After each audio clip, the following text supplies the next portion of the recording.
Hello again, little dreamer. Before we begin tonight's sleepy adventures, don't forget to like this video and subscribe to my channel. What does Moshi do, so you never miss a single cozy bedtime story? Moshi and the Starlight Parade. Now, snuggle up, close your eyes, and let's begin. It was one of those nights when the stars felt extra close, like they had gently tiptoed down from the sky to say hello. As I gazed out my window, I noticed one star twinkling brighter than the rest. It blinked, then blinked again, and suddenly, it dipped low, floating just above the garden gate. Curious as always, I followed. "Where are you going?"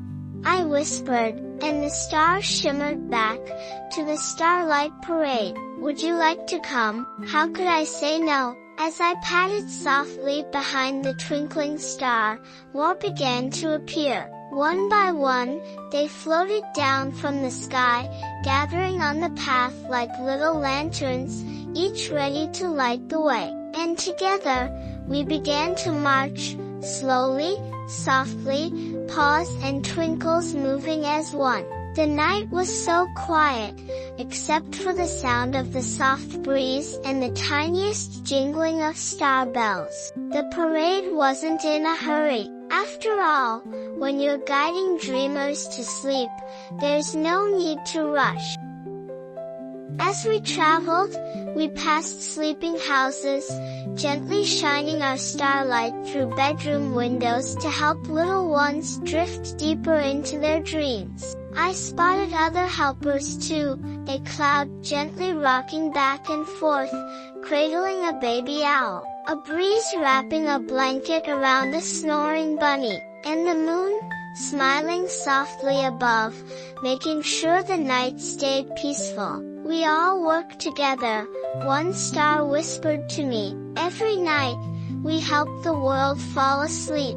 I never knew nighttime could be so busy, and so beautiful. As we reached the top of the hill, the stars lined up, creating a glowing archway above me. "Now it's time," the first star said. "Make a wish before we return to the sky." I closed my eyes and wished for the most restful sleep for everyone listening, hoping our little parade had brought a bit of extra calm to someone's night.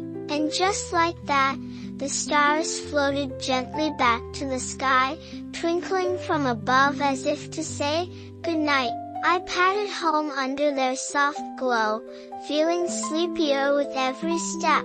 And as I curled into my favorite spot, I could still see the faint shimmer of the Starlight Parade marching quietly on, guiding dreams across the night.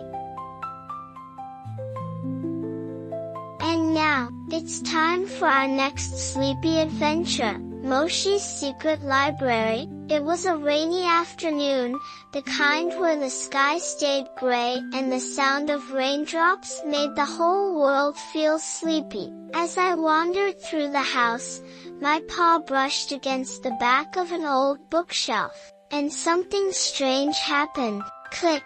A small door swung open, and behind it was a tiny, spiraling staircase lit by floating candles.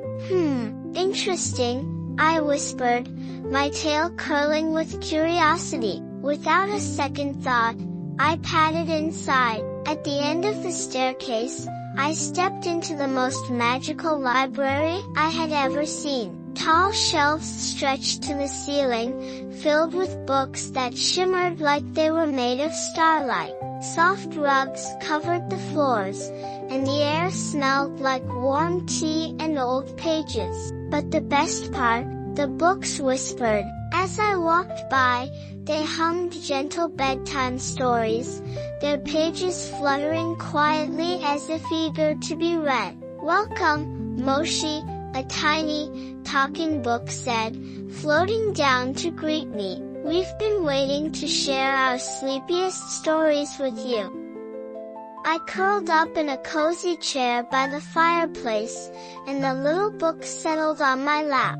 As I opened the cover, the library filled with the softest glow, and the story read itself aloud. Tales of cloud kingdoms, gentle winds, sleepy animals, and dream-filled adventures filled the room. I wasn't the only one listening. Tiny mice in pajamas, an old owl with glasses, and even a snuggly rabbit gathered around to hear the story too. We all sat together, enjoying the warmth, the whispers, and the feeling of being exactly where we belonged.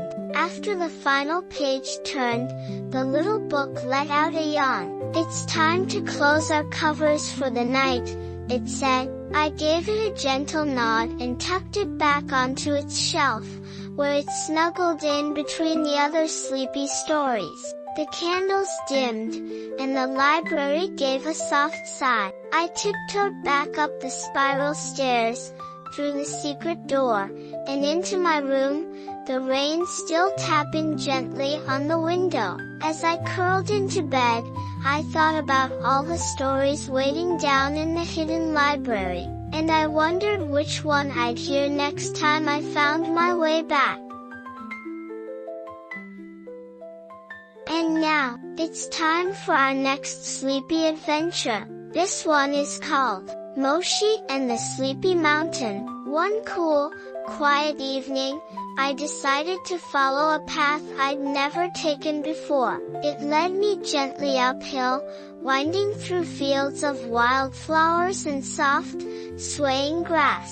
The higher I climbed, the quieter the world became. At the very top stood the Sleepy Mountain, a soft, rounded peak that looked like it was wrapped in a blanket of mist. And as I stepped onto its slopes, the mountain sighed, a long, slow, peaceful sigh that made my whiskers droop and my eyelids feel heavy. "Welcome, Moshi," the mountain rumbled softly. "You're just in time for bedtime." As I climbed higher, I found cozy spots tucked into the mountainside. There were nests of soft moss, perfect for napping owls. Tiny caves filled with glowing crystals that hummed gentle lullabies. And even a warm, bubbling spring where a family of hedgehogs floated lazily, drifting off to sleep. "Everyone comes here when they need a really good rest,"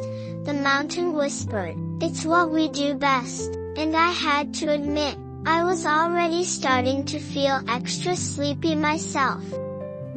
Just before the stars appeared, the mountain invited me to a special gathering. Animals from all over nestled together on the softest patch of grass, while the mountain told its favorite bedtime stories in a voice as deep and calm as the night sky. We all listened quietly, curled up in the gentle glow of the moon, as the mountain's words floated around us like a warm breeze. "Sleep comes easiest," the mountain said, "when you share the night with friends." When the stories ended, the mountain gave one last, deep sigh that wrapped us all in a sleepy hush. One by one, the animals closed their eyes, and so did I. The mountain stayed awake, keeping watch over us, making sure our dreams were soft and sweet.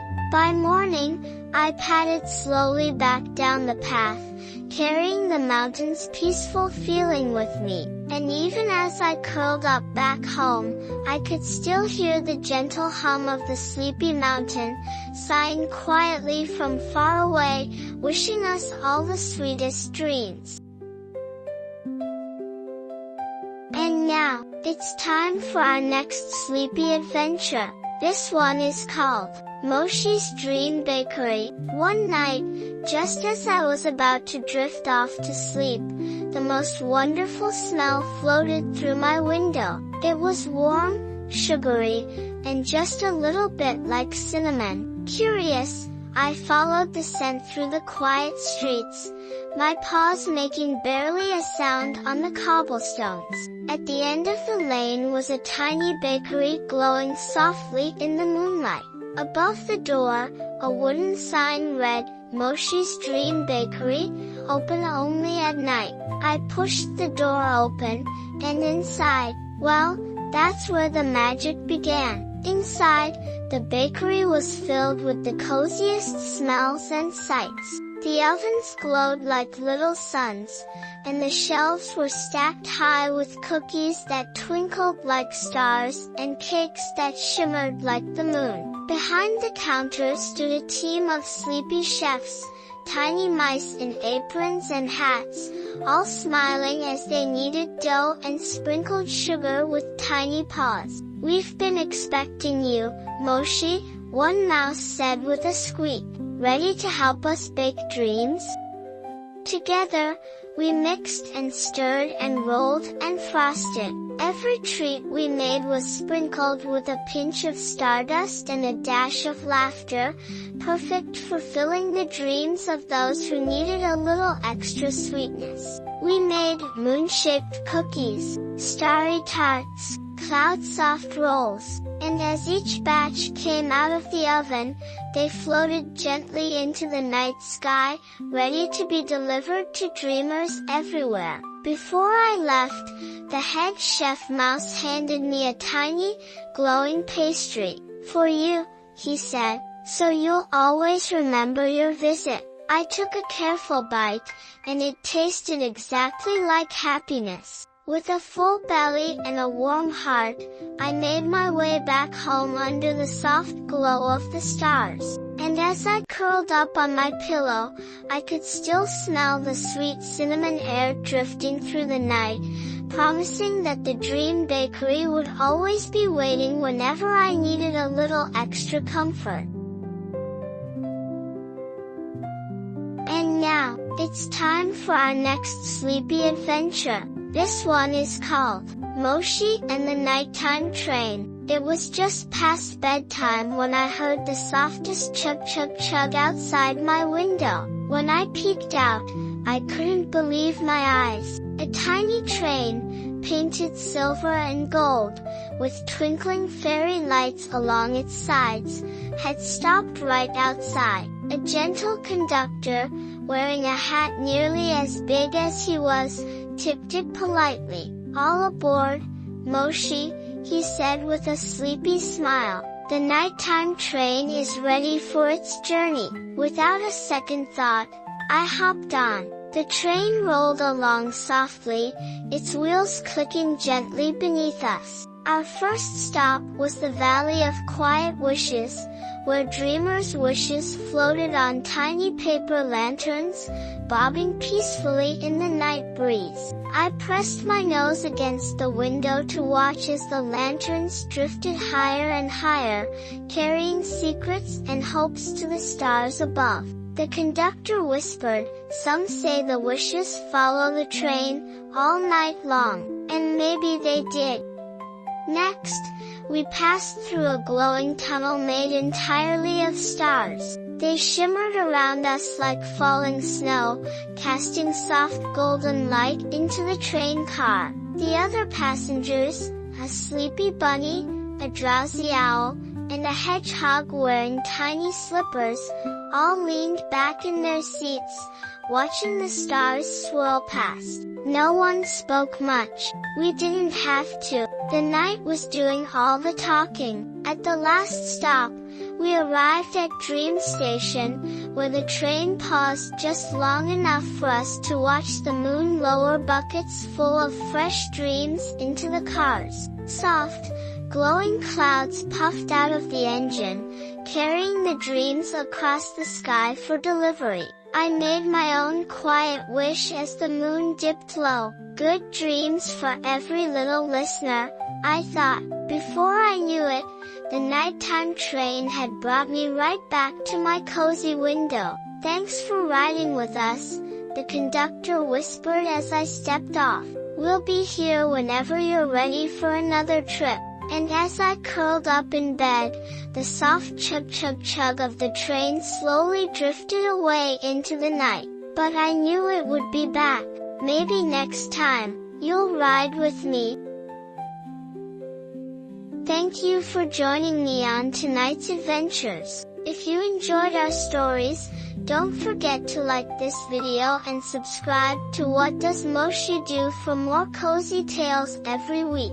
Until next time, good night, little dreamer.